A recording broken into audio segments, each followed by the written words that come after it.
From an art, I'm an artist. I used to go up and down the toy aisles, and I was a huge collector. Yeah. And I just used to go, I don't understand why these toys can't look better. I mean, it was that simple. That question was that simple. And I started asking questions, and I dealt with some of the big Fortune 500 companies. Yeah. And I couldn't make a deal with them, especially when Spawn came out. That's when they were chasing me. Spawn is the new comic book I was doing. And then I just went, well, what would it take to do our own toys? And oh, by the way, why can't we make them better? And the answer is, you can. It's just clay in a shape, right? They could have done it for 50 years too.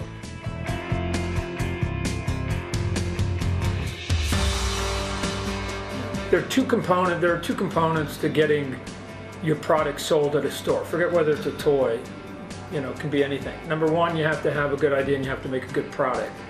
But the bigger one, the one that's equally as difficult, once you have all that, the idea and you have the infrastructure and you've built it, is getting somebody to put it on a store shelf. That is no small feat. There are lots of people that have ideas, lots of people have product, can't get somebody to put it on the shelf. So the real magic, arguably 51% of business in the toy business, is just getting somebody like a Kmart, a Target, a Toys R Us to say, yeah, we'll put that on our shelf. And if they do, then it's national, right? And now everybody walking into the stores get to see it. And now at that point, then the onus is back on my company to put a good looking product with quality at a fair price that people will then take off the shelf. Because if you don't sell it, then those retailers who put it on the shelf start phoning you and saying, how are you going to help me get it off the shelf? Yeah.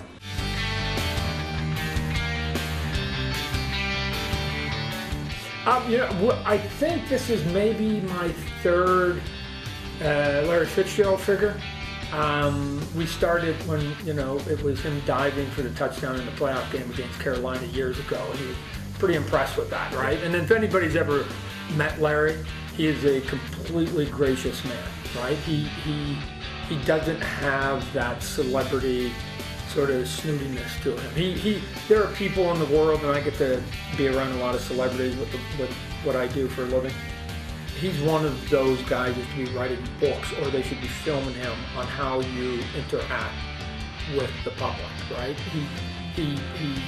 He's always got a smile. He's always sort of, got nothing but confidence. So when we're working with him, besides he'll give us some points, he's always like, wow, cool. I mean, he knows when he's out of his league, right? He didn't, I don't tell him how to catch footballs. He doesn't really sort of say, Todd, this is how you do toys, right? He's as amazed at how good the quality is and the final product is as I am when he does a one-handed catch, right? I don't know how you do it. He asks the same question. So he's been around it.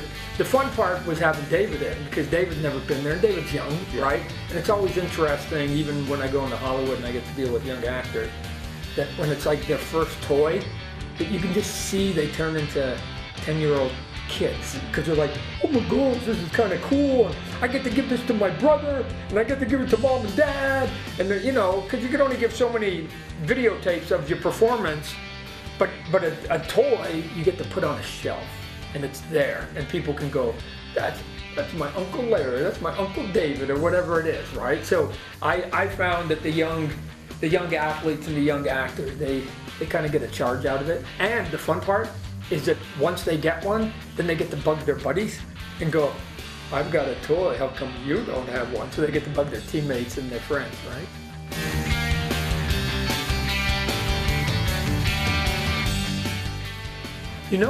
That question gets asked a lot, and it's not as complicated as you might think.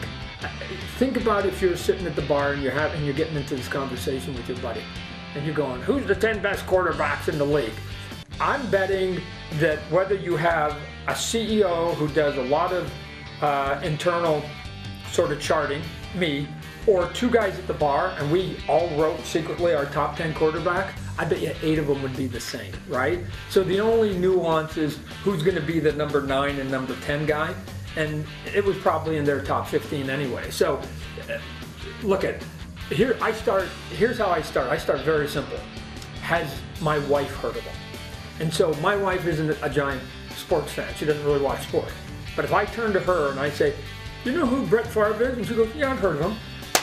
That's a good name, because if it's penetrated my wife, who's not trying to pay attention, then you know it's penetrating deep, right? So once you get to the 4 or 5, and those are the Tom Brady's and the Peyton Mannings, once you get to those people, and locally, obviously, Larry Fitzgerald, then you go, oh, okay, and now you run into, okay, now we're down to, okay, Cam Newton is really good. My wife might not know who Cam Newton is, but he's a star, right? And now you just start going to star quality. The other thing that plays into it is you weight the name of the player with the uniform. And what I'm saying is that, and, you know, because we did baseball, football, basketball, hockey. If it's a choice between the best guy on the, let's say, the Florida Marlins, or the 5th best guy on the New York Yankees, I know I'm going to sell more Yankee figures, right? Even though I know this guy on the Marlins, let's say Giancarlo Stanton, who now is a Yankee, so that like he'll now sell 10 times as much because he put pinstripes on.